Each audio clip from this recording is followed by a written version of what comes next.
Yo, what's good? It's your boy B-Dell. I'm back with another one, but today I'm going to give a definitive synopsis about the Draconian Reptilians and how we're going through a cosmic shift right now called the shadow period on the planet. So there's a different cosmic energy as the planet is going through this terraforming and this metamorphic shift on the planet, right? So due to the fact that we can only see 10% of the electromagnetic spectrum, everything on this planet has certain energy grids, and these energy grids is what basically shuts down the spiritual eye to where you can only see things with your two physical eyes, right?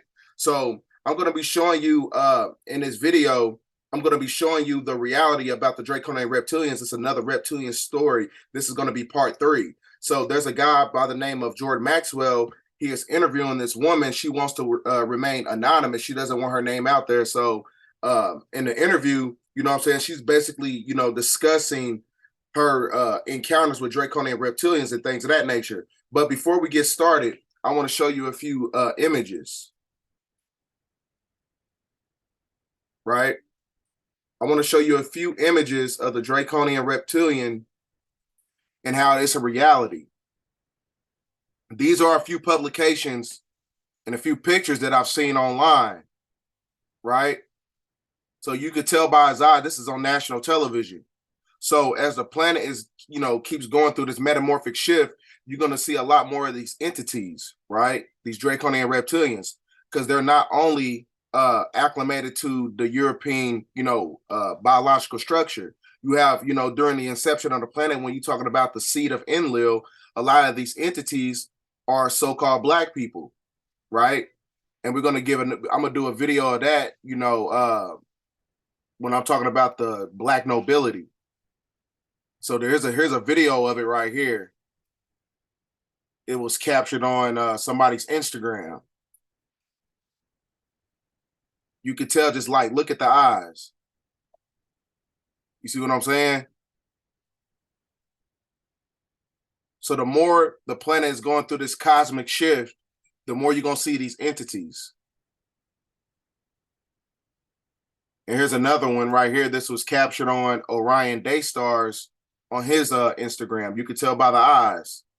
You see what I'm saying? There's a lot of people, you know what I'm saying, who are propagating like, you know, they're the seeds of Enlil when really they're propagating like they're the seeds of Enki, but they the seeds of Enlil, right? So with that being said, man, like I said, this video is going to be very brief. With me talking and showing many different illustrations and publications and things of that nature. So the video, you know what I'm saying, it's going to speak for itself when you hear the rest of the interview.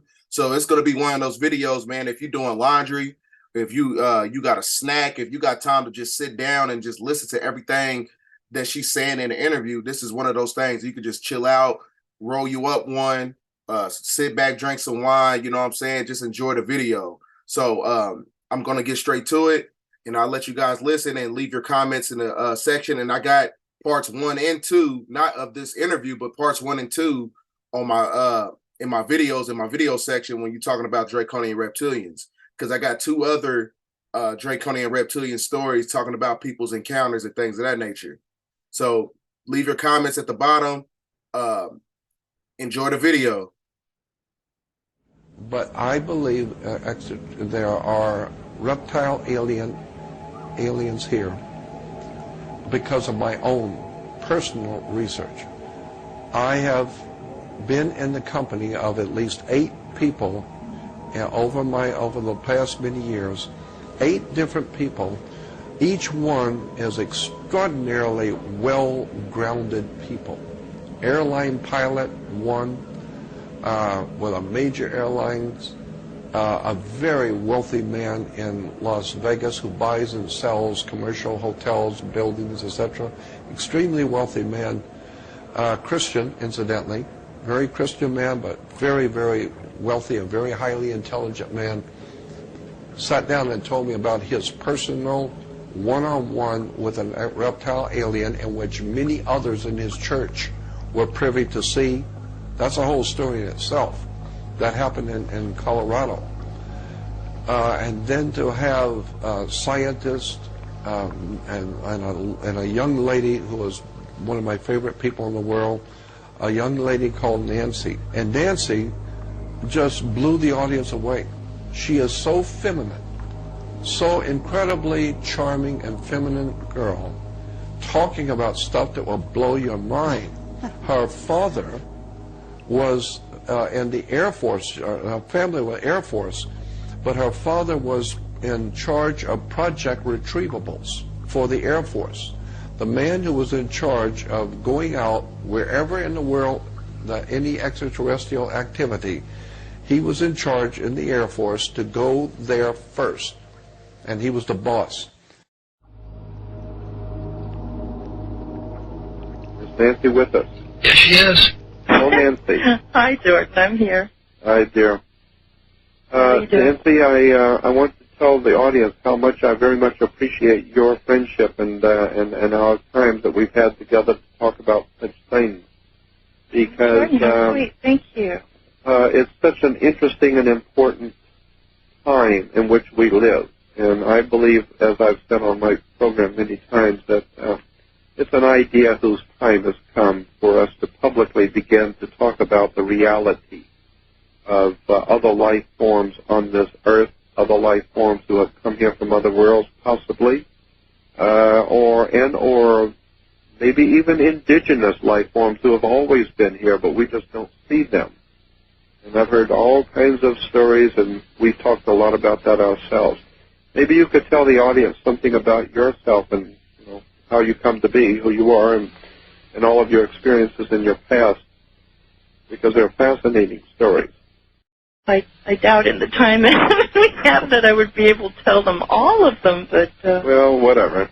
I can start off at least by telling them that I have had lifelong experiences with sightings and some contact with ETs or entities or whatever you want to call them. Mostly brought on by the fact that my father was involved in major military operations involving UFO crash site retrievals during the 1950s and early 60s. And I think when you come from a background like that, it has a tendency to tag you, I guess. I suppose I feel somewhat like I'm being followed or watched, or you get to feel a little bit like a lab rat, I guess. I know what you mean. Talk about a little bit, let them know a little bit about what your father was, who he was, and what he was doing. Okay. Well, from the earliest age that I can remember, I was born in 1949. My dad, he started out very early on in the military, around just after the turn of the century. He was a lot older than my mother by 25, 30 years, and he started out in the cavalry, and that moved on in as the military evolved into the Army Air Corps and then into the Army from that branch. The whole time after he got into the Army Air Corps, according to my mother, he was in special operations. And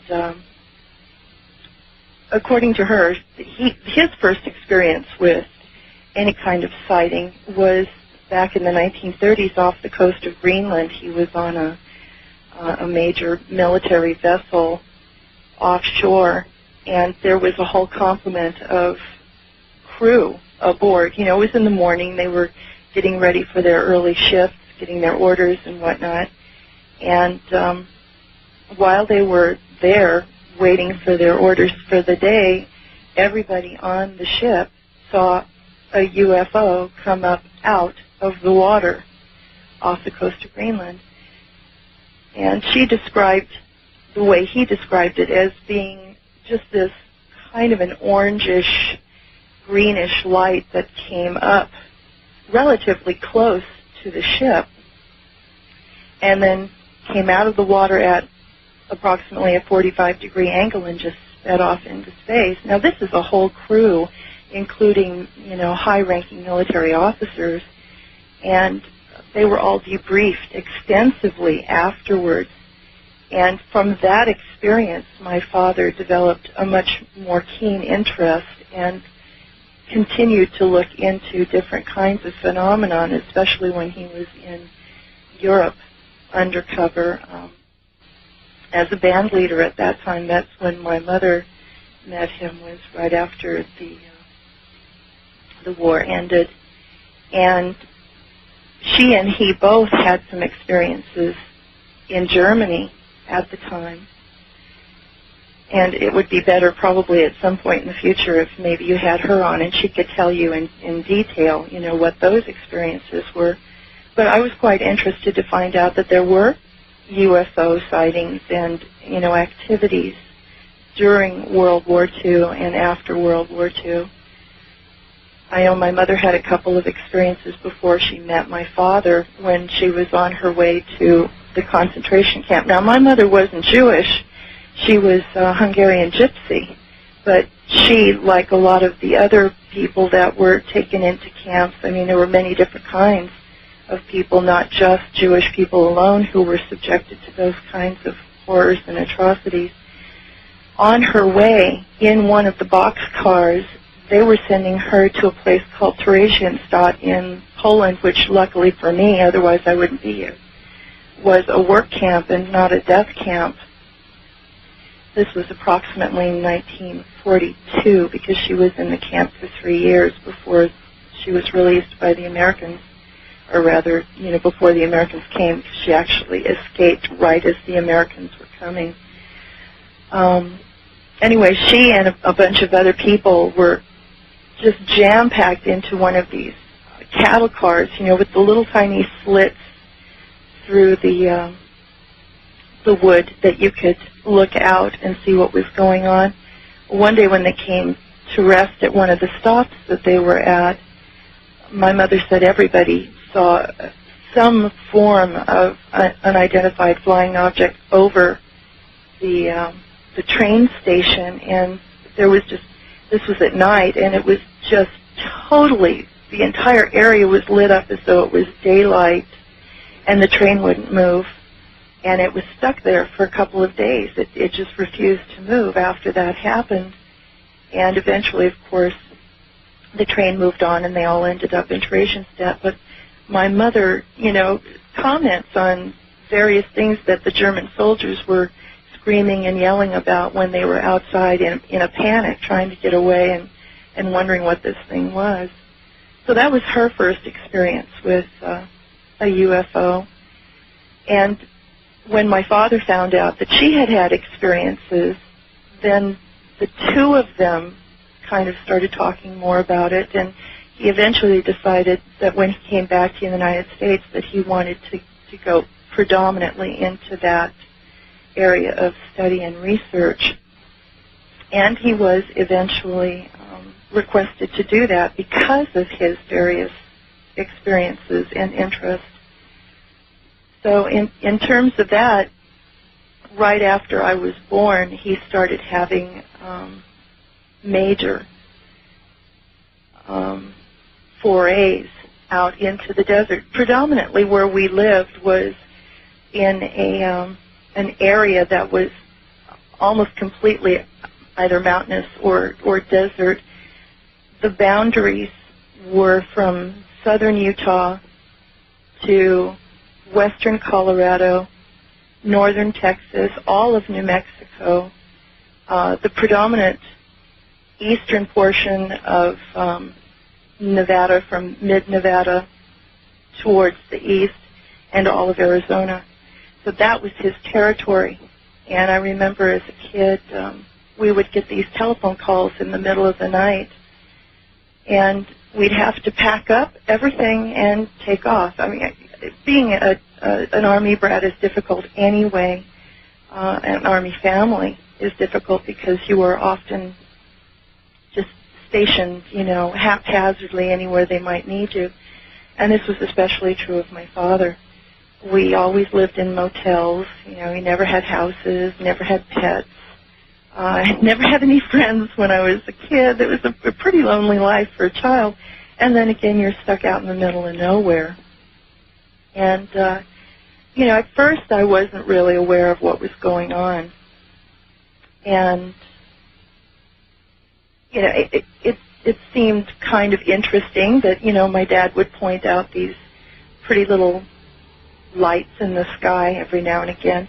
But I think up until that point, I was about 3, 4 years old when I remember seeing those. My dad never really said anything to me about them. I'm not sure if that was because he had never actually come into contact with any and didn't really know what was in them, or why they were here, or had actually, you know, had a real crash site investigation by that time. But by 1955, I know for sure, as far as my own experience goes, that he absolutely knew what was happening, and my mother says that by 1954 he knew, because she also had an ET sighting when he actually hit an ET relatively close to a crash site, and she helped him carry it back to the base. But when I was 5, I remember very distinctly my father coming into my bedroom around 2 o'clock in the morning, and he took me by the hand, led me out into the living room, and sat me down on the couch with my mother, and told me flat out that, he didn't call them extraterrestrials, he called them creatures. And he said they absolutely existed. He described what they looked like to me, told me what the spaceships looked like, and then after he told me all of that, he put this little disclaimer on it saying that I could never tell anybody what I knew because it would cause a panic and people wouldn't understand, and they might even consider me crazy for having said something, or that I was just a kid and I was, you know, making things up or having daydreams or whatnot. But he told me after saying that he wanted me to know the truth, and that it was a truth that I could know but nobody else could know at that point in time because it would cause a panic. And I took him very seriously. You know, I mean, my dad was your consummate military man. He was so much like John Wayne that John Wayne isn't even as much John Wayne as my dad was. He was very dedicated to the military. You know, his background was such that it was the only home that he knew. My dad was half Cherokee Indian and half Irish. And especially at the turn of the century, being any part Indian was not looked upon with a whole lot of goodwill. You know, people thought they were good guides and such, and especially when he was in the cavalry, that seemed to come in handy with him. But he wasn't a reservation Indian to start with, but people make a lot of judgments about it. And the military was the only place that accepted him for who he was and what he was, and gave him a life. And because of that, he became hyper-American, I would say. You know, just totally pro-America, pro-anything that the government said. And it was very interesting living with a person like that. He was very strong in many, many ways, and yet as his experiences with the UFOs and his involvement in the investigations dragged out into a number of years, he became much more paranoid. Not just about what he was doing, but what could happen to him or to his family from doing it. It was an interesting situation, very interesting situation. You were telling me once about when you were a little girl. I'm sorry, what? You were telling me once a long time ago about when you were a little girl. I think you were saying that you were living on the base at the time, and you had an experience where your mom and dad were visiting away. Oh, okay. Yeah, I know what you're talking about. Well, that kind of ties in with his starting to feel paranoid. Mm-hmm. This was 10 years after he actually started. doing the researching and the investigations. Now, after he told me what he was doing and that these creatures existed, he didn't really ever talk to me again about it. He talked to my mother about it, and it took me years to get my mother to tell me anything, you know, because I was trying to piece things together from memories and all of that. And especially since my dad's demise is such a mystery to us. But as he got more involved towards the 1960s, he started talking to my mother about being worried about me because we were always in the desert, and you know, he was really paranoid about me being out there all by myself, and he would just scream and carry on if she didn't know where I was. And I don't think he ever really talked to her about the import of what his fears were, but later on she told me that much of it was because what they were finding in these crash sites were a lot of children. A lot of them were hybrid, but many of them weren't. And I think he started thinking that maybe there was a chance that I could be abducted or something because he wasn't sure why they were there. But regardless, you know, he was also worried about himself, and he used to tell my mother that if he ever went into a military hospital that he might never come out because he knew too much. Now, at first it was very nebulous about what he was saying, but later on it became very, very clear that there were a lot of covert, weird things going on. But in regards to what you were talking about, in 1961, I had just graduated from this wonderful little school in Gardena, California, and that seems like a very unusual place to have something like this happen. I would have thought it would happen more, you know, out in the desert or something, but it happened in a very densely populated area. We were living in this second-story apartment up on the top, and we kind of had the whole floor up there to ourselves. And one day my mom and my dad decided that since I was 11 years old and relatively mature, mostly because I was around adults all the time, I wasn't around kids, I wasn't taken to daydreaming or fantasizing or anything like that, my dad and my mom decided they would leave me alone for the first time in my life. Just for a little while, half hour to an hour, they were going to run over to my aunt's house and then come right back. Well, I assured them I'd be fine, and they left. And I went back into my room after having locked the front door and everything. And I turned off the light in the bedroom. I wasn't afraid of the dark. I enjoyed the dark. And I had a little window behind my bed that had some moonlight shining in, so it wasn't totally dark in there. Anyway, I was just listening to Claire de Lune on the record player. And I think I was probably in there about 5 minutes or so before I was aware that there was this noise in my bedroom. And it was kind of a staticky electricity kind of a noise.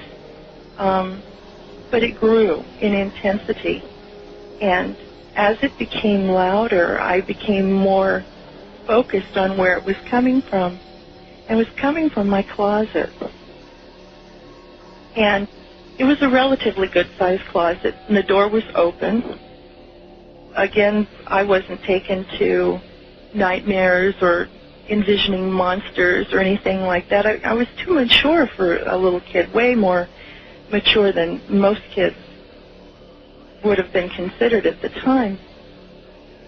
And I just kind of sat up in my bed, and I reached over and I turned my record player off because I wanted to make sure it wasn't some static off of my record player.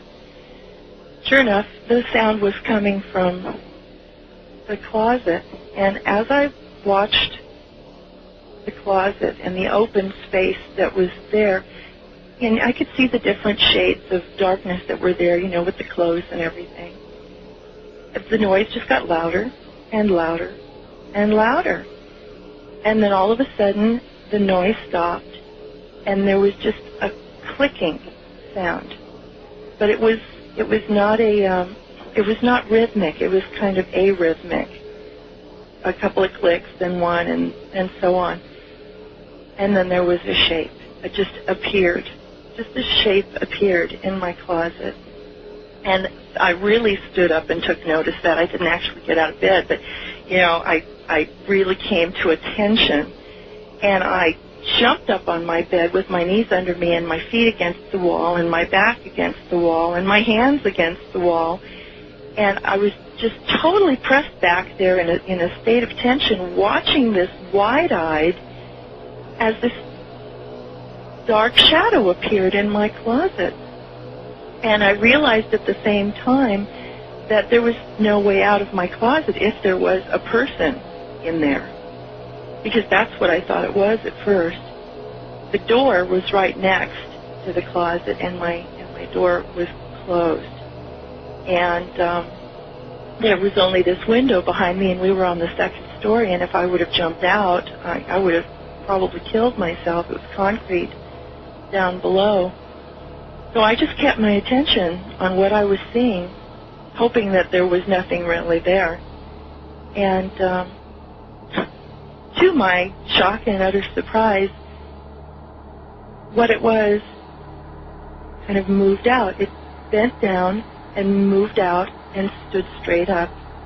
And it was taller than my closet. I would estimate that the ceiling in that particular place was 7.5 feet tall, maybe even a little taller than that. And this entity, this dark form, was almost as tall as the ceiling was. And I just kept my eyes riveted on this thing, and my heart was pounding right out of my chest. And I watched it, and as I watched it, it hunkered down a bit and spread its arms out to both sides. One arm was so close to the door that was to my right and to its left that I knew right then and there that I would definitely not be able to get out of the room by that route if I tried, at least not then. And then the other arm was spread out but curved in a little bit more. It looked like it was trying to prevent me from going anywhere. And then I became aware of it moving towards me, but it moved in such slow increments. I mean, such tiny increments that I was hardly even aware of the movement. It's just all of a sudden I would realize it was closer. And then it got closer, and I became more and more frightened because I still didn't know what it was, and it was getting closer, and it looked like it was trying to catch me at that point, and that freaked me out. All kinds of scenarios were running through my head at that time in terms of escape or, what it might try to do, who it was, why it was there. When my parents were coming back, I was alone. It didn't seem like I had any options. I felt like a rat, trapped in a corner. It was a very, very frightening situation for me. And as an 11-year-old kid, it's really pressing. You're trying to find a way out of a really what I considered at the time to be a desperate situation. And part of the fear that I felt was just the way it was moving toward me. It was so stealthy. It was like a cat, something wild trying to sneak up ever so gently upon something before pouncing, and that was extremely scary. As it moved closer, it got about halfway to me, and I couldn't tell you how long this took because I wasn't focusing on time at all. It could have been minutes. It could have been much longer than that. But my body was increasingly tense, and all of a sudden, part of it came into the shadow of the light that was coming through that window, and what I saw, I wasn't prepared to see, because this thing was reptilian. It had a totally human form, in every respect, in terms of, the appendages and the configuration on the body and all of that. But I got a very brief glimpse of the side of the face, including one of the eyes and part of the mouth, and the hand that was outstretched to the left of me and to its right. It had claws, and that clicking sound had stopped by the time it got to that part of the bed, and it still was going very slow. But as soon as I saw the fact that it was not a human being, I just totally freaked.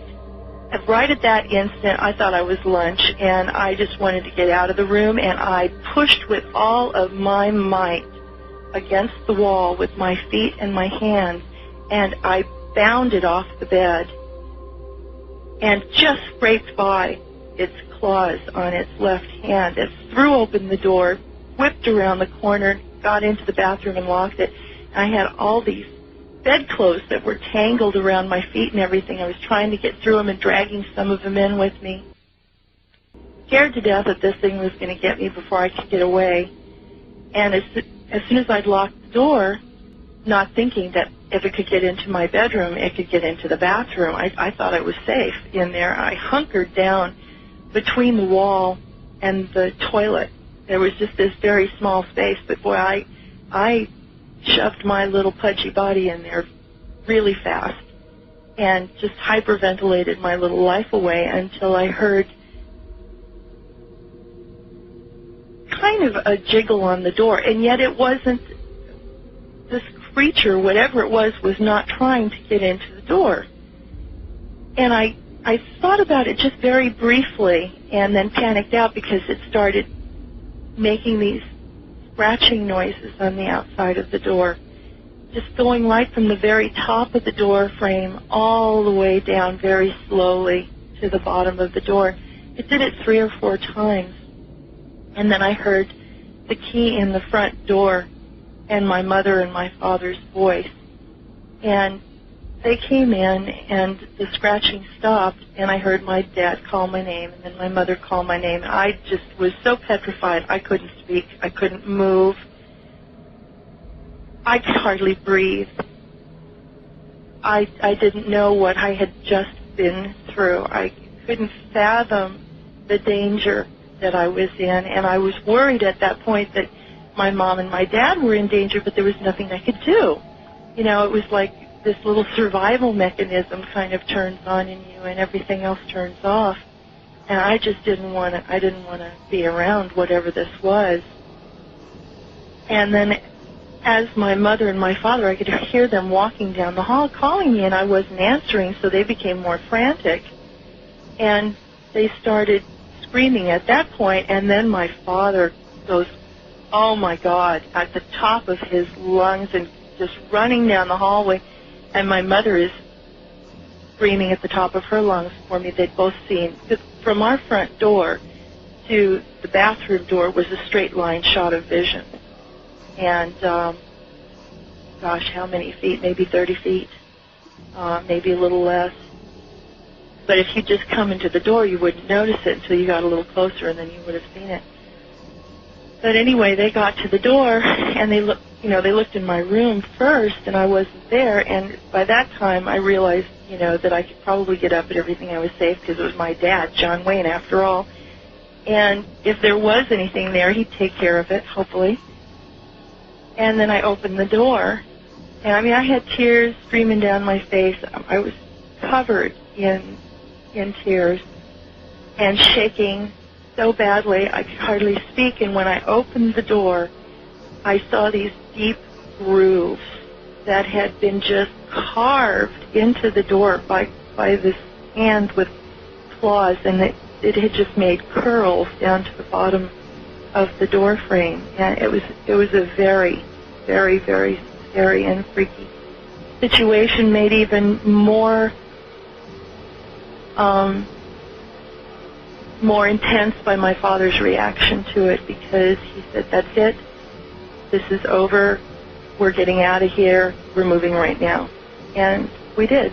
We moved immediately after that. And as far as I know, my dad didn't have any more investigation calls. It's like everything stopped right then and there, and we moved down to San Diego. Well,